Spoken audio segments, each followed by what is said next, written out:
I'm gonna show you the guys this gear video, and then we're gonna have a quick minute in between.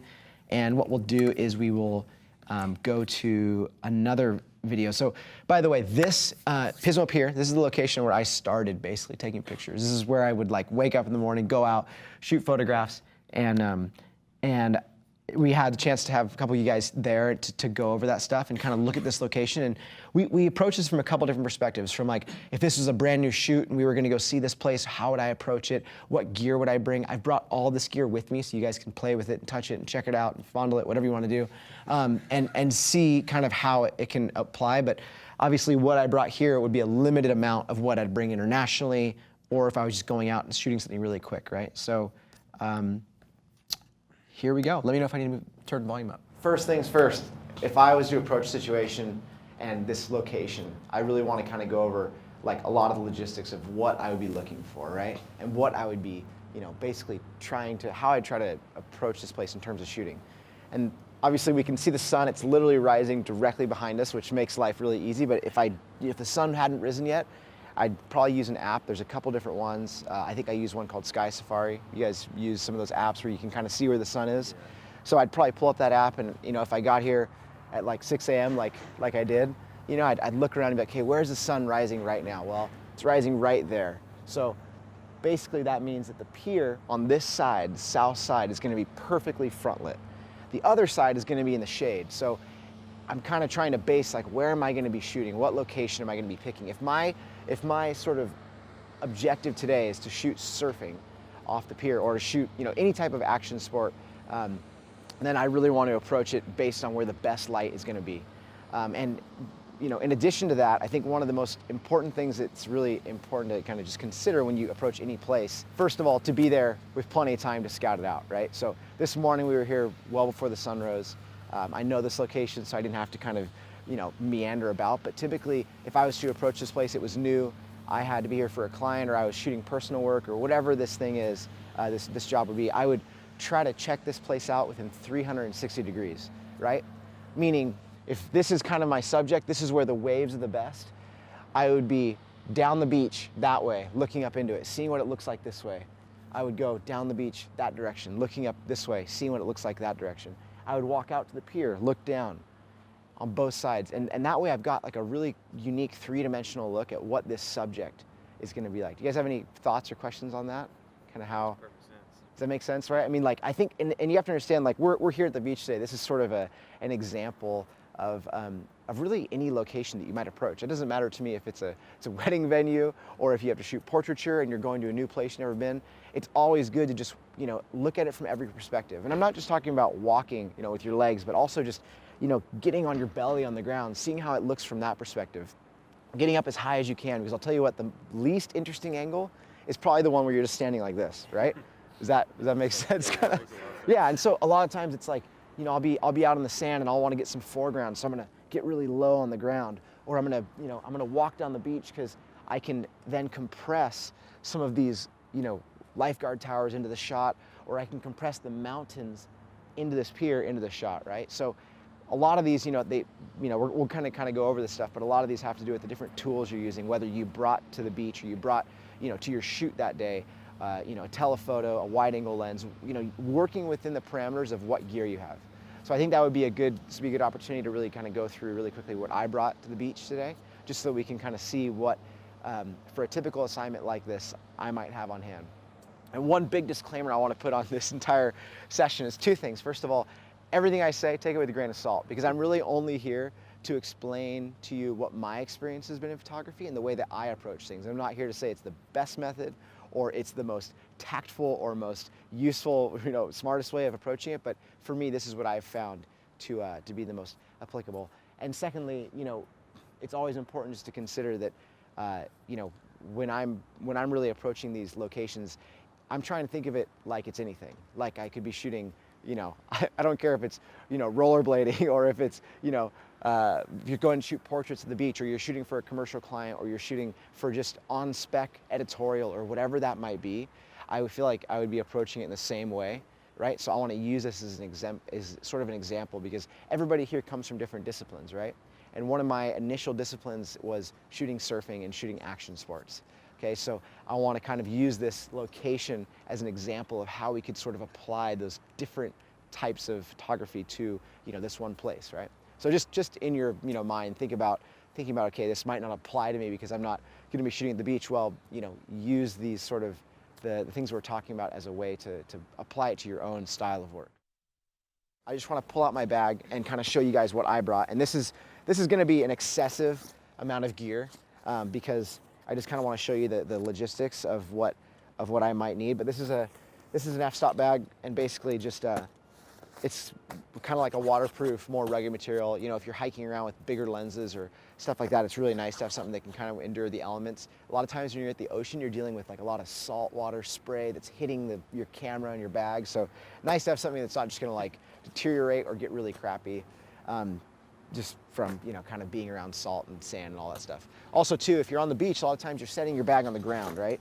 You don't want to have a front opening bag where your zippers and everything are going to be getting onto the sand. This goes for anywhere, like I said, dirt, any, snow, all that stuff. It's really nice to have a bag that can withstand that material, that type of condition on the front, right? And all your camera gear is accessible from the back. So, opening up this bag, my mock assignment for today would be basically going to the beach to, who knows, shoot the sunrise, shoot some landscapes, shoot a surfer if there's surfers out right now. Typically, if it was sort of an assignment or an editorial thing I was working on, I would have like talent there. I'd have a surfer there, somebody I know or someone like that, and I would set it up more. Now, this is kind of one of those scenarios where I don't know what I'm going to see at the beach. Amazing, sunrise with epic skies, so I might have brought a camera, okay, for landscapes. So this is not, could be really, really good surf, so I might have brought my telephoto. So I'm kind of prepared for any situation, right? And keep in mind that, like I said, you're approaching this location like it could be, any type of assignment, but for me today, it's really just a matter of kind of waking up, knowing the weather's sunny and clear and wanting to kind of bring any type of equipment I could to capture that, whether it's an epic sunrise, whether I'm shooting some surfers, out in the waves, whether I'm gonna, really anything. So I want to be kind of ready for whatever comes our way, and that's sort of what I've really prepared today. And starting with probably this would be the lens that I would and the camera that I would shoot any type of action with. It's the Sony A77 II with the 70-400 lens, and this kind of basically this camera, this whole kit is 99% of what I would need to shoot action-wise from the beach, not from the water. This is what I would use. So if it was, it doesn't really matter if I was shooting bike racing, if I was shooting whatever, and I wanted to get that telephoto perspective, that compressed perspective, this is the camera I'd use. So in addition to, if I'm gonna be walking down the beach that way, or if I'm gonna be walking down the beach that way, this is the perfect camera for that, because I can just, get back there and compress some of these objects into the frame. I can compress the pier and the mountains together. I can compress these, cool little lifeguard towers into the shot. And this is probably the main tool I would use for that. This camera, not to spend too much time talking about it, but I like it because it's lightweight. It can shoot 12 frames a second, I think, as well. And it's just super quick, fast focusing. And something that, I love is just the whole kit. I mean, I've shot with like 600s, 500s, 400s, primes and stuff in the past. And I love the idea of having a zoom because it's lightweight and it allows me to be kind of free without a tripod. I can move around, there's no ball and chain. And one thing you'll notice about me is that I really like the idea of lightweight systems that allow you the creativity to move around. And I feel like what you gain from those is greater than what you lose from not having like a big fixed prime lens that's gonna be a little sharper and a little brighter, right? For me, like this is as good as it gets. In addition to that, I would also probably bring a 70-200.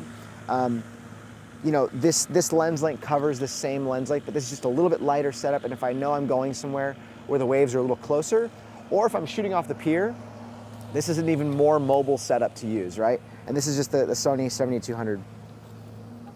Now, if I get to the beach and basically I'm like, wow, there's an amazing sunrise. I want to shoot some landscapes, or I want to shoot some wider perspectives, some landscape photos of the pier, of whatever it is. I would, be definitely using a 16-35 or a wide angle lens. And this is probably my go-to. This is the 16-35 Zeiss lens made for Sony.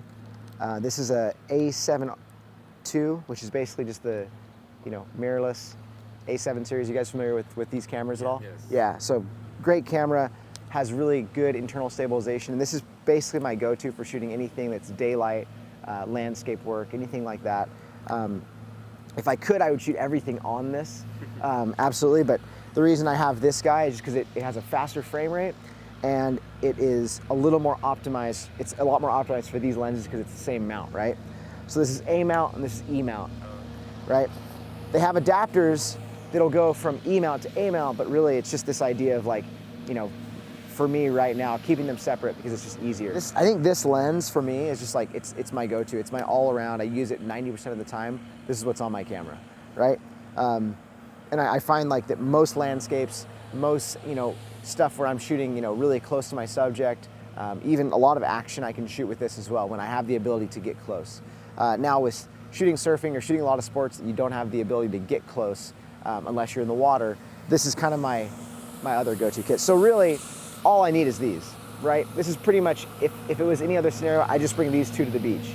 And the one beauty of having lightweight cameras is the fact that you can have two cameras for the size of kind of one, right? So I could have this thing ready to go on my neck and then this thing sitting on a tripod or in a bag or whatever, and you have the ability to kind of go between both.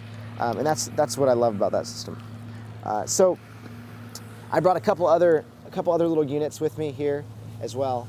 I have a 24-70, and this is just a lens that I use a lot. It's kind of my secondary go-to when I'm shooting any like kind of landscape or any type of just nature stuff or anything really, any assignment. I would say these two, the 16-35 and the 24-70, are my two favorite pieces.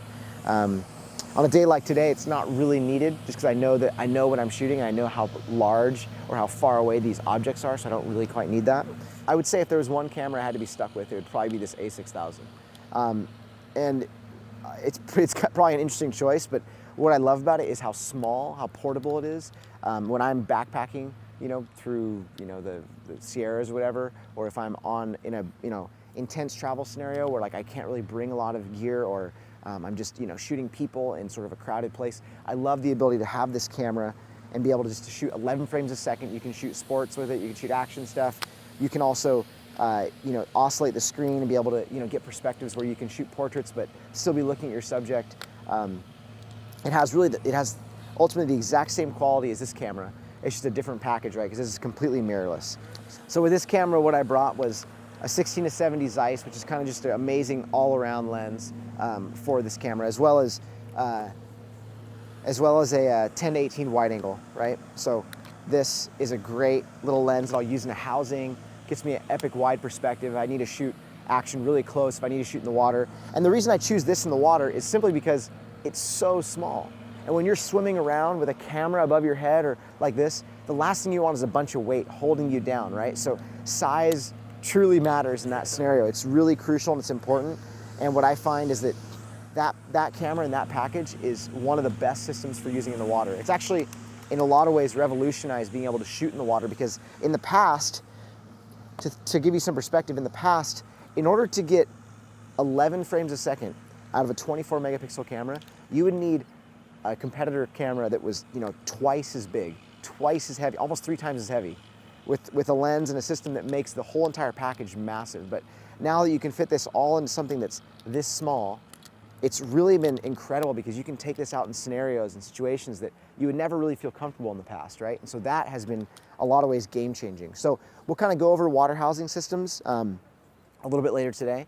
But now that you kind of know the gear that I have, you've sort of seen, you know, the products that I'm basically bringing down to the beach for you know, any normal day. We can kind of go check stuff out. And one thing I want to just, you know, reiterate is like, what I really need to get by is probably just, you know, one setup like this. If my objective was just to shoot surfing, this is all I need to bring. You know, keep it lightweight, keep it simple. I brought kind of a variety here, really just to show you the different things that I could shoot. You know, I've got my 16-35. If I wanted to go shoot some landscapes of the pier, underneath the pier with water moving. If I want to go shoot in the water, I've got that set up. So it kind of changes. One thing I also would always bring that I love about the smaller cameras is that they can actually charge through like a small portable USB charger, because they don't take a lot of amps to basically charge the battery. So I can charge it through any, like, I think 2.4 amp small little device like this. So this is basically what I would bring as a backup as well as batteries, you know, but just an emergency scenario, I could always charge my cameras with something like this. This is just a Goal Zero little Venture 30. It's like waterproof, shockproof little charger, as well as the phone, right? It's such a crucial part of like being able to communicate with who's down here and stuff as well. So that's that. I guess let's head kind of out towards the pier and sort of look at some different perspectives of what we could shoot. Cool, so we have, that was the first video. We have quite a few more coming up, but we have a couple minutes and I'm gonna show you one more, and that was just basically, like I said, packing for, you know, if I was gonna wake up in the morning, be like, I'm gonna go to the beach, take some pictures. This all depends on what you're shooting, you know? I mean, maybe your objective is not to shoot surfing, maybe your objective is to shoot amazing sunrise at the pier, you know, you'd bring a different, you know, different types of gear, okay? So the packing stuff is really just to kind of give you guys an insight so there's no mystery as to what I'm using or what cameras or what stuff. And I am a Sony ambassador, but let me tell you, I've used Nikon and Canon and everything in between. Every camera works. They're all great. They all take amazing pictures. I think the technology of what you're using is probably the least important things when it comes to creating good imagery. I would say for me, and I always just say this as a disclaimer because I don't want you guys to think I'm trying to hawk what I'm using, but I think for me, the lightweight cameras, just they really, I love the way that they work, right? I love the fact that I can bring, you know, a handful of lenses and a camera somewhere on location and have it, you know, barely notice it, right? Really barely have it register. So I've brought pretty much everything that I have here that I showed you in the video. Here's my, you know, 70-400 on the A70 II. This thing shoots 12 frames a second. It's a great camera. My A7 II, my A7S, which we'll get into for the night photography. You know, I've got like a specialty lens on here, which is a 24-1.4. I would use this mainly only for night photography because I really want to get a really, you know, a wide angle and, you know, tons of light in there. Here's my A6000 as well. I brought some water housings. We're going to go over that. I also brought some Goal Zero chargers, which, you know, like I said, these things are great because one of the beauties of using these small, tiny, little lightweight cameras is that when you're on the road and because they don't need a lot of power to power them, I can basically take something like this, plug it in to something like this, and charge like that while I'm on the road. Not every camera does that, right? Not every battery can be powered by something as small as this. Another aspect of what I love about these is simply the fact that if I want to get a unique perspective, or I want to be super, you know, incognito, I can put my camera down like this and shoot on the screen. I love utilizing that screen because especially if you're shooting portraits, if you're shooting people, you know, you can kind of keep that eye contact, guys. And I can't stress enough the value of if you want to interact with your subject, the less objects you have between you and your subject, the more intimate that experience is going to be. The more intimate the experience is going to be, the more intimate the photographs are going to be. So if you're shooting somebody, you're shooting portraits, or you're shooting whatever, and you have the ability to keep that eye contact and communicate with them and snap off frames, it's really nice to have that, as well as if you're looking kind of from below. All this stuff is going to be here for you guys to play with as well.